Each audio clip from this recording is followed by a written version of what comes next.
Grasslands premium beef, as nature intended, is produced from free-range cattle that have been raised on natural pastures, where they're able to roam and graze in a stress-free environment for their entire lives.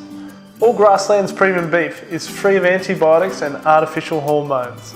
Grasslands premium beef is underpinned by the MSA grading system to guarantee tender, juicy beef. And one thing a lot of people are asking me more and more is, why do we dry age the beef, and how do you dry age your beef? And if you're dry aging your beef, doesn't it go off, or doesn't it go mouldy, or how would I do that at home? Most of the beef you buy comes cryovac or vacuum sealed now. Very convenient, it's very good for storage.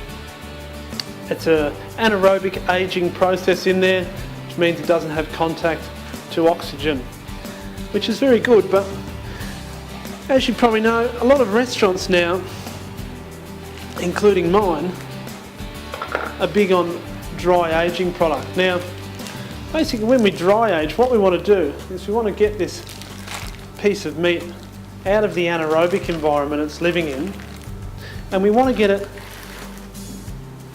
access to oxygen as much as it can for a period of time to basically activate the aerobic enzymes that help it to naturally age. What those enzymes will do will help to break down the beef so it's more tender, and it has a different flavour complexity. Now, the natural sugar levels, the glycogen levels in the steak actually raise, and what you get is a better sear when you're searing the product off. Also, what you're going to get is a much sweeter, much more beefy flavoured product. I've got a lovely porterhouse here that I've just taken a section off. Now you could definitely contact your butcher or supplier, grocer, and ask them for a piece of porterhouse like this also. We put this in the fridge on a plate.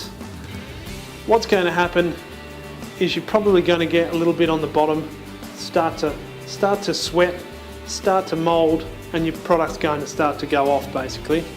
So what I'm going to teach you to do is get a rack and a tray, and what I like to use is some of these antibacterial chuck rolls. You can also use a muslin cloth, but these are super handy and super available. Now we're just going to wrap it up, and what this is going to do is it's going to stop any nasties from landing on there, but still allow it to breathe and get that oxygen through there. And also, being antibacterial, it's going to stop any bacteria growing on there to a certain degree.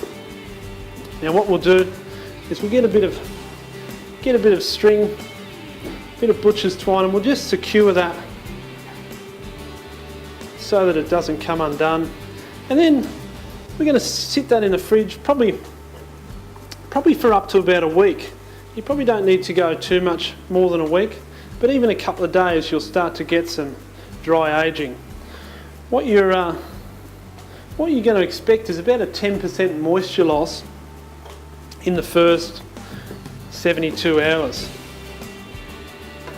So as you can see, if you get a 10% moisture loss, you're going to get a lot more flavour intensity. Now, just tie that off like so, and that'll keep it all nice and neat.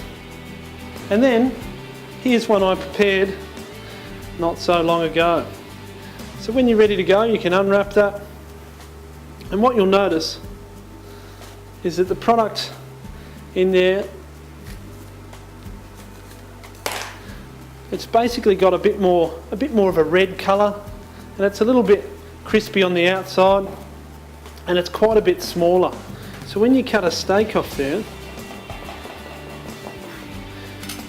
you're going to have a much more intense flavour, and it's going to be a lot crispier when you barbecue it or when you grill it. Something you might want to try at home and see how your results go. But there you go, dry aged porterhouse, easy as pie. Try it at home.